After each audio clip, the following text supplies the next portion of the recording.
Mr. President, this conference on climate change has a special meaning for us. We held a cabinet meeting 2 weeks ago at Kala Pathar, 5,542 meter high, the base camp of Mount Everest. I saw up close from the top of the world the alarming impacts of climate change in the Himalayan region. The cabinet meeting came out with a 10-point Everest declaration on climate change, which includes expansion of protected areas from the current 20% to 25% and increased forest cover area up to 40% of the total land of the country. Last week, hundreds of people from around the world, including many great mountaineers, who have marched through the streets of Copenhagen in a summiters summit to save the Himalayas. We also hosted a high-level regional conference on climate change in Kathmandu in August. All these events reconfirm our strong commitment to address climate change.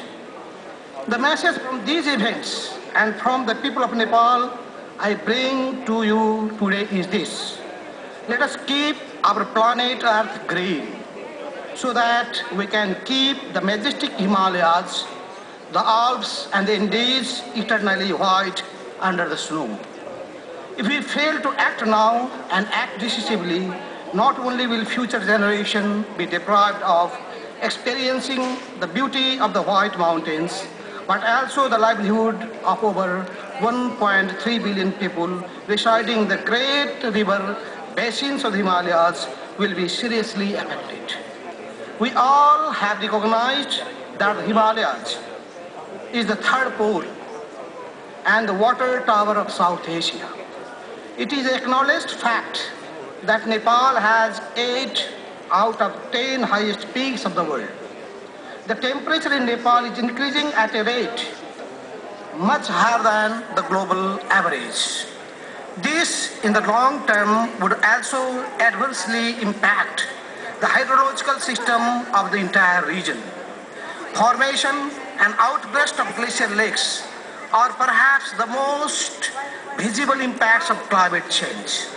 There are many such potentially dangerous lakes which could burst out any time, causing massive damage to the lives and livelihoods of the people.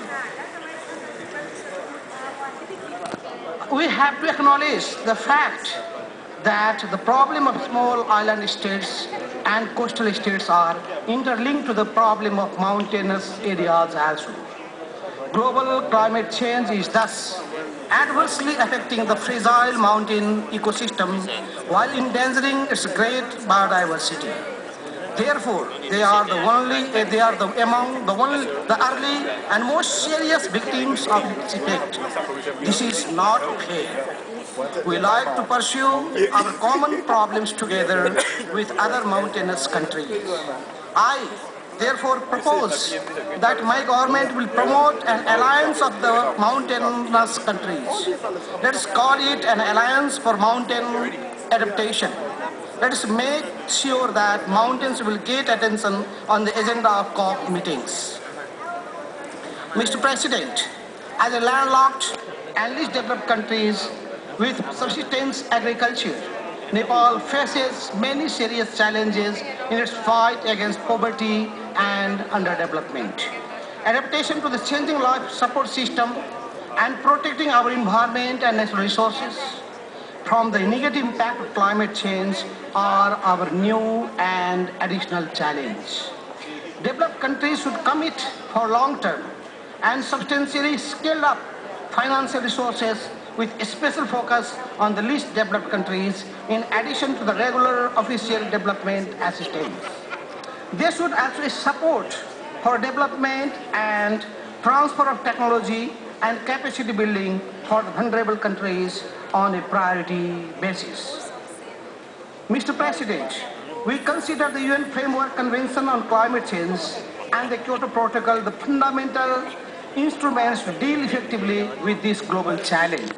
We urge all countries to ensure effective implementation of these agreements based as they are on the principles of common but differentiated responsibility and respective capabilities. We call on the developed countries to abide by their existing commitment to reduce greenhouse gas emissions as already agreed within the framework of the Kyoto Protocol. We urge the summit conference to set ambitious global goals and targets for Annex 1 countries to further reduce greenhouse gas emission. Nepal is prepared to play its part. Already we have developed one of the most successful community forestry programs.